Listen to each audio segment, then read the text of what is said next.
Hello. So, Janet, you said in 1990 you became a community nurse. So, what exactly did that involve, and how did that go? If you can tell me about that. I joined the community team, it was called the Community Team for People with Learning Disabilities, and in that team was social workers and nurses.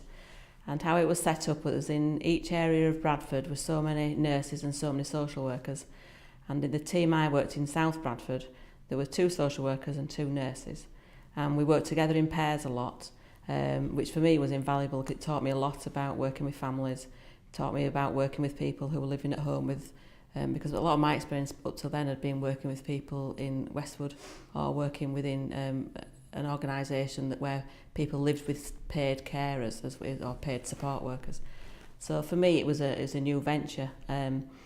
We did worked on community assessments, worked out what people's needs were, and then we had to take those needs to a panel, and therefore then we were looking for some kind of service, either be a day service or some kind of respite service. We actively worked with people who were leaving school or colleges, looking at putting in some kind of package of support for them and their families so they could continue to live at home. We also did a lot of proactive work where there was a register at that time called the Mental Handicap Register, and it was held by social services, and we looked on that list for people who were living with elderly carers, that's carers aged over 65. And what we did is we sent out letters to those people saying who we were and what we could do to help, and would they like us to visit to talk about services in Bradford. Some people responded and some people didn't. So if they did respond, we used to go out and visit. A social worker and a nurse used to go out and visit and talk to the family or the carers about what services were available.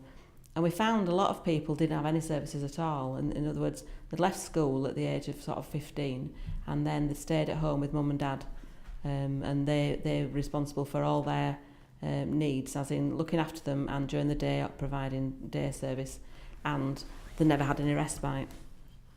So a lot of people were maybe in the 40s or 50s, and they'd been at home with mum and dad, or with just mum or dad, or brother or sister, or some kind of relative, and weren't receiving any services. So our job at that point is, if they wanted us to go ahead, was to do an assessment. So social worker did a social assessment, I did a health assessment, and together, combined, we put an application forward for some kind of services, usually day services or respite services. During that time we also did a lot of introduction work. We also did a lot of the one-to-one, taking people to look at services, taking people to respite services, going for the tea so that people could get an idea about what was expected. So we did a lot of proactive work when I was in the community team at that point. And the work with the children who were leaving school and colleges, a lot of that was, we spent a lot of time with the people, getting to know them. And we used to say we'd spend about 20 hours with a person before we could write the assessment. So that we got to know the people well. We used to take them out in a group, or we used to take them out individually to get to know the person so we could write an accurate assessment. I stayed there until about 1995, and after I'd had a child, so therefore my own personal circumstances changed, because a lot in the community work was a lot of out of hours, or a lot of tea times doing things, and obviously when I had a young baby that became more difficult. So I was looking for something on a more stable hours, if you like, and that's when I applied to be a manager in the day services that was run by the health